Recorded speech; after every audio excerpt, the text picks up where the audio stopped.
The shame was not a quick sting. It was a slow, drowning feeling. Chiamaka looked at her friends. She saw the way their expressions changed. The admiration was gone, replaced by a sharp, mocking amusement. They realized the big girl was just a girl in a costume. "I think we should go," Simi said to the other girl, not even looking at Chiamaka. They walked away, their heels clicking on the floor, leaving Chiamaka standing. Chiamaka did not go to the lounge.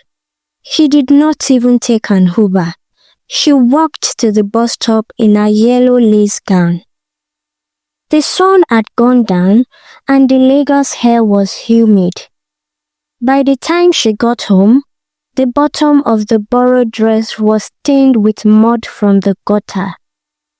She entered her room and sat on the floor. She realized that the hardest part of living a fake life was not the effort of lying.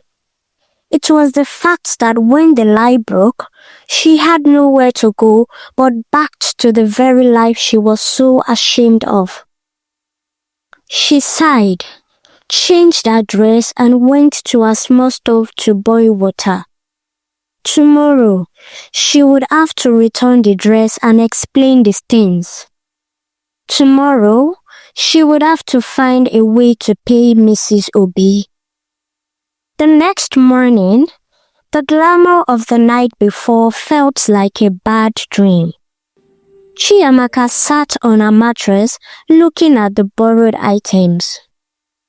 The yellow lace dress had a dark smudge of mud at the hem. The designer bag looked dull in the morning light. She knew she could not just disappear. In the world of Lagos social climbing, a borrowed item is a debt of honor.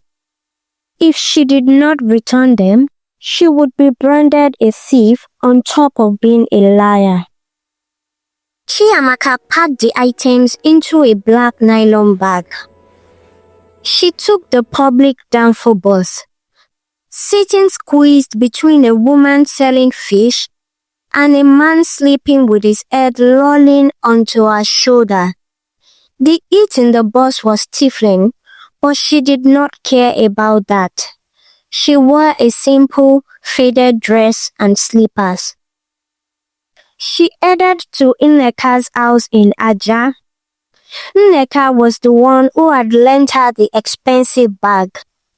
When Chiamaka arrived, Nneka was sitting on a veranda, scrolling through her phone. She looked up and blinked, barely recognizing the girl standing in front of her. Without the wig and the makeup, Chiamaka looked younger, tired and very small. "Chiamaka, what happened to you?" Nneka asked. Her voice was cautious. Chiamaka opened the nylon bag and handed over the Chanel bag. "I came to bring this back, Nneka, and to say thank you." Nneka took the bag, checking the corners for scratches. "I heard what happened at the hotel yesterday. Timmy put it on a private story. Everyone is talking, Chiamaka. Why did you do it? Why did you cook up the big stories about the boutique and your father in London?" Chiamaka looked at her feet. "Because I wanted to be invited. Because in this city, if you look like you have nothing, people treat you like you are nothing. I just wanted to feel important for one day." Nneka sighed. A sound that was not quite angry or was not kind either. "You should have just been yourself. Now, even the people who actually liked you don't know who you are again." When she got back to her house, her landlord had already threw out her bags and locked the door to her room, since she had defaulted in paying her rent. Hot tears rolled down her cheeks as she packed her bags on her head.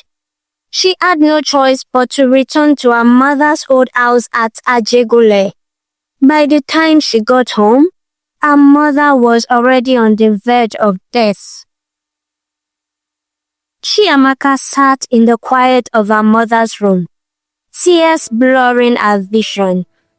She thought about all the time and effort she had wasted in faking a life she did not have. She wished she had invested that time in improving herself and building the life she dreamed of, one step at a time. Now, with the glamour stripped away, she had only her mother's petty trading to return to. A humble beginning where she would wait and work for fortune to finally find her.